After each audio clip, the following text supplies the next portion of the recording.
Hey, welcome back to Module 7 of Performance Speaking. We're going to talk about editing your info. This is either while you're editing, when you have a lot of words and you got to cut it down because you're still writing, or whether it's just you've been getting consistent feedback from different ballots from different judges, not the same person. The same person says things over and over again, no one else says it, that person's obviously crazy. But if a lot of people keep saying, this part of your speech doesn't make sense, or I don't understand your second point, right? That's something you probably want to revisit and go back to.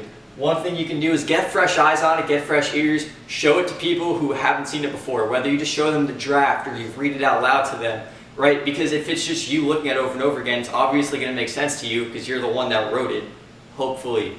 But just get new opinions on it, right? Someone else will probably know something that you don't, like, oh, hey, that sentence wasn't even a sentence and it was throwing everybody off, which is why you should read it aloud. Read it aloud to yourself a couple times, go through subpoints specifically. If you just do the whole speech, you might get lost, but if you set a goal as to, okay, I'm going to go through by 1A, right, the first subpoint, my first main point, and just make sure this is saying what I needed to as concise and as clearly as I can possibly do so, right, read it out loud. Make that make sense to you and to who you're speaking to.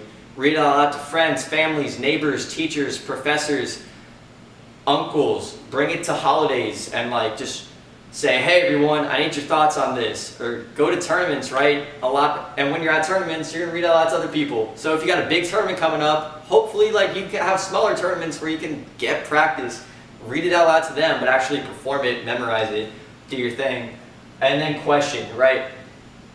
Question your decisions, but decide on them. All right, hear me out. So if you have your speech written, right, you could be comfortable with it, right, but is that the best it's gonna get? So question yourself, is this the best it can get? Probably not. There's always room for improvement, but that's not to say to keep questioning yourself and never have a speech, you're gonna keep editing it, right?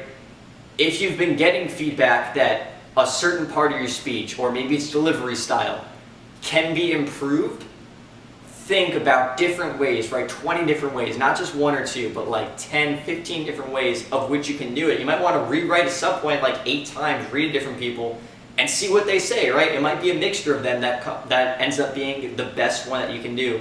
But that just comes from questioning yourself and striving for the best that you can do.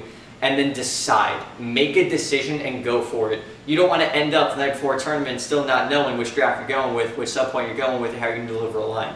Right? That questioning comes in practice, but it's so imperative to make your decision and commit to it, so when you deliver it, you have that confidence, you have that attitude of, oh, I've been this before, and I'm speaking with intention that if you follow this, you should most definitely have.